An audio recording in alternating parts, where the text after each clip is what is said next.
आजकल के नवयुवक ब्रह्मचर्य की वीडियो बहुत देखते हैं और वह ब्रह्मचर्य का पालन करना शुरू भी कर देते हैं। वह ब्रह्मचर्य का पालन एक हफ्ते तक करते हैं और फिर छोड़ देते हैं और कोई कोई 1 महीने तक करता है, फिर ब्रह्मचर्य का पालन तोड़ देता है। हमने कोई ऐसे भी नवयुवक देखे हैं जो हफ्ते में 2-3 बार हस्तमैथुन करते हैं, लेकिन उनको यह नहीं पता कि वह कितना गलत कर रहे हैं। अक्सर आपने देखा होगा कि ऐसे लोगों की आंखें धसी हुई, गाल पिचके हुए और शरीर पूरा कमजोर और दिमागी रूप से तो वह धीरे धीरे कमजोर होते ही चले जाते हैं।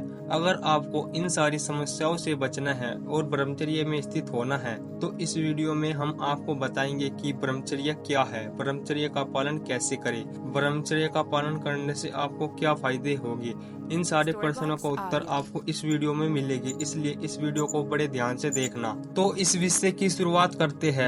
तो पहले आप समझे कि ब्रह्मचर्य क्या है। ब्रह्मचर्य के संबंध में कुछ विचार प्रकट करने से पहले यह समझना अत्यंत आवश्यक है कि ब्रह्मचर्य क्या एक पदार्थ है।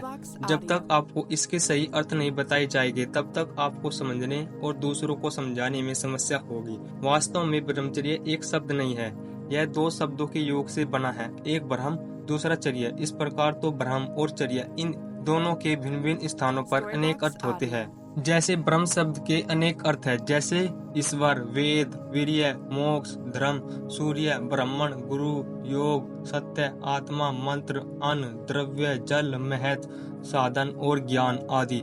इसी प्रकार चर्य शब्द के भी अनेक अर्थ है, जैसे चिंतन, अध्ययन, रक्षण, विवेचन, सेवा, नियम, उपाय, संयम, साधना और कार्य आदि अनेक अर्थ है। ब्रह्मचर्य बहुत प्राचीन शब्द है, इसके बहुत से अर्थ है जिन्हें हमने आपको पहले ही बता दिया है, पर हमारे वैदिक साहित्य में इसके 3 ही प्रमुख अर्थ होते हैं। आपने भी अक्सर ये 3 शब्द सुने होंगे जो हम आपको आगे बताएंगे। और पहला शब्द तो आपने हर एक के मुंह से सुना होगा। ब्रह्म शब्द का सबसे प्रमुख अर्थ है वीर्य, वेद और ईश्वर। और चर्य शब्द का सबसे प्रमुख अर्थ है रक्षण, अध्ययन और चिंतन। इस प्रकार ब्रह्मचर्य के यह 3 प्रमुख अर्थ आपको बताए जाते हैं। पहला वीर्य रक्षण, दूसरा वेद अध्ययन और तीसरा ईश्वर चिंतन। अलग अलग तो यह 3 अर्थ है, परंतु यह तीनों ही एक मूलभूत ब्रह्मचर्य में समाहित है। ब्रह्मचर्य का पहला अर्थ हमने आपको वीर्य रक्षण बताया, जो कि प्राचीन समय से चला आ रहा है। ब्रह्मचर्य का नाम लेते ही लोगों के हृदय में वीर्य रक्षण का भाव उठता है।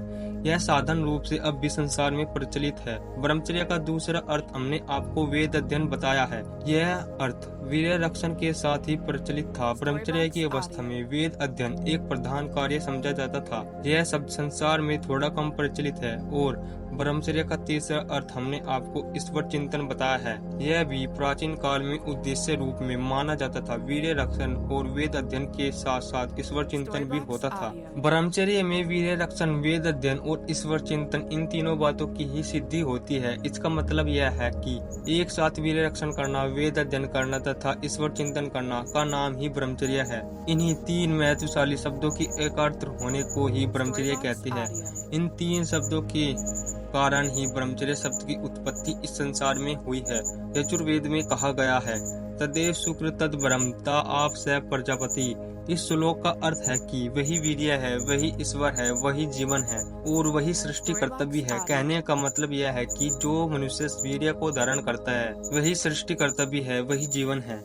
न तपस्तप इताउ ब्रह्मचर्य तपोतम ऊर्ध्वरेता भवेत यस्तु स देवो न तु मानुक। इस श्लोक में भगवान कैलाशपति शंकर कहते हैं, ब्रह्मचर्य अर्थात वीर्य धारण ही उत्कृष्ट तप है। इससे बढ़कर तीनों लोकों में दूसरा कोई तप नहीं है। ऊर्ध्वरेता पुरुष अर्थात अखंड वीर्य का धारण करने वाला पुरुष इस लोक में मनुष्य रूप में देवता ही है। भगवान शंकर कैलाशपति कहते हैं, हाँ क्या ही महान इस ब्रह्मचर्य की महिमा है, परंतु आज हम इस महानता को भूलकर नीचता की धूल में धंसते जा रहे हैं। कहाँ हमारे वीर्यवान सामर्थ्य संपन्न पूर्वज और कहाँ हम उनकी निर्भय और पद दलित संतान। ओह, यह कितना आकाश पाताल का अंतर हो गया है। हमारा कितना भयंकर पतन हुआ है, इसमें तनिक भी संदेह नहीं है कि हमारा यह जो भीषण पतन हुआ है इसका मुख्य कारण एकमात्र हमारा ब्रह्मचर्य का हास ही है। ब्रह्मचर्य के नाश से ही हमारा संपूर्ण सत्यानाश हो गया है। हमारा सुख, आरोग्य, तेज, विद्या, बल, सामर्थ्य, स्वतंत्रता और धर्म संपूर्ण हमारे ब्रह्मचर्य के ऊपर ही सर्वथा निर्भर है। ब्रह्मचर्य ही हमारे आरोग्य मंदिर का एकमात्र आधार स्तंभ है। आधार स्तंभ के टूटने से जैसे संपूर्ण भवन ढह जाता है, वैसे ही वीर्यनाश होने से संपूर्ण शरीर का विनाश अतिशीघ्र हो जाता है। जैसे जैसे हमारे ब्रह्मचर्य का नाश हो जाता है, वैसे वैसे हमारे स्वास्थ्य का भी नाश हो जाता है। मरणम बिंदु पातेन जीवनम बिंदु धारणात्, यह भगवान शंकर का सिद्धांत है। वीर्य को नष्ट करने वाला पुरुष कभी बच नहीं सकता और वीर्य को धारण करने वाला कभी अकाल में मर नहीं सकता। तथा कहने का मतलब यह है कि ब्रह्मचर्य ही जीवन है और वीर्यनाश मृत्यु है। ब्रह्मचर्य के बिना हम किसी अवस्था में सुखी और उन्नत नहीं हो सकते। ब्रह्मचर्य से ही हमारे इस लोक और परलोक के सुख का एकमात्र आधार है। ब्रह्मचर्य ही हमारे चारों पुरुषार्थ का मुख्य मूल है, मुक्ति का प्रदाता है। वीर्य अत्यंत अनमोल वस्तु है। इसी वीर्य के बल पर मनुष्य देवता बनता है और इसके नाश से वह पूर्ण पतित बन जाता है। बिना ब्रह्मचर्य धारण किए हुए कोई भी पुरुष कदापि श्रेष्ठ पद को प्राप्त नहीं कर सकता। वीर्य भ्रष्ट पुरुष कदापि पवित्र आत्मा, धर्मात्मा व महात्मा नहीं हो सकता। बिना ब्रह्मचर्य के प्रत्येक इंद्र भी तुच्छ और पद दलित हो सकता है, तब फिर सामान्य मनुष्य की तो बात ही क्या है। अतः ब्रह्मचर्य ही हमारी संपूर्ण वैभव और सौभाग्य का आदि कारण है।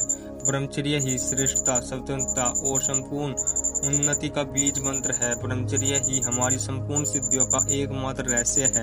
अब आप समझ ले कि वह कौन से नियम हैं जिन्हें अपनाकर आप ब्रह्मचर्य के मार्ग में आगे बढ़ सकते हैं। तो इन नियमों को बड़े ध्यान से देखना और फिर अपने जीवन में धारण करना, आपको अवश्य ही इनसे लाभ पहुंचेंगे। पहला नियम, ब्रह्म मुहूर्त। ब्रह्म मुहूर्त शब्द में ब्रह्म का अर्थ है परमात्मा और मुहूर्त का अर्थ है समय, इसलिए ब्रह्म मुहूर्त का अर्थ हुआ परमात्मा का समय। ब्रह्म मुहूर्त रात्रि पहर के बाद और सूर्योदय से ठीक पहले का समय होता है। शास्त्रों के अनुसार सुबह 4 बजे से सुबह 5:30 के बीच का समय ब्रह्म मुहूर्त माना जाता है। तो पहला नियम यही है हमारा कि सुबह आपको 4 बजे से 5:30 बजे के बीच उठना है। दूसरा नियम, योग अभ्यास जरूर करना है। सुबह उठकर योग अभ्यास करने से आपका दिमाग साफ, सक्रिय और सतर्क रहता है। साथ ही यह पूरे दिन और शाम तक आपकी शारीरिक और मानसिक सहन शक्ति और धीरज को बनाए रखता है। यही मुख्य कारण है कि योग मन को शांत करता है और आपके शरीर को आराम देने में हेल्प करता है। आशा करता हूँ कि आपको दूसरा नियम भी अच्छे से समझ में आ गया होगा। तीसरा नियम, भगवान की भक्ति करना। जैसे ही आप सुबह उठे उसके बाद शौच स्नान आदि करके आपने योग अभ्यास करा। योग अभ्यास करने के बाद आपने स्नान करा, उसके बाद आपको भगवान की भक्ति करनी है। आपकी जिस भगवान में भी श्रद्धा हो, आपको उस भगवान की पूजा अर्चना करनी है। चौथा नियम, कोई भी गंदी चीजें नहीं देखना है। ज्यादा गंदी वीडियो देखने से शारीरिक और मानसिक दोनों तरह के प्रभाव पड़ते हैं। अगर आप 18 साल से ज्यादा उम्र के हैं तो शायद आपको शारीरिक प्रभाव कम पड़े, बल्कि मानसिक प्रभाव ज्यादा देखने को मिलेंगे। लगातार गंदी वीडियो देखने से मस्तिष्क का विकास रुक जाता है, याददाश्त कमजोर हो जाती है। इसलिए आपको इस नियम को जरूर धारण करना है। यह नियम बहुत ही ज्यादा महत्वपूर्ण है। अगर आपने पीछे के नियम अपना लिए और यह नियम नहीं अपनाया तो आपका पतन लगातार होता रहेगा। इसलिए यह नियम आपको जरूर अपनाना है। पांचवा नियम, कोई भी गलत संगति नहीं करनी है।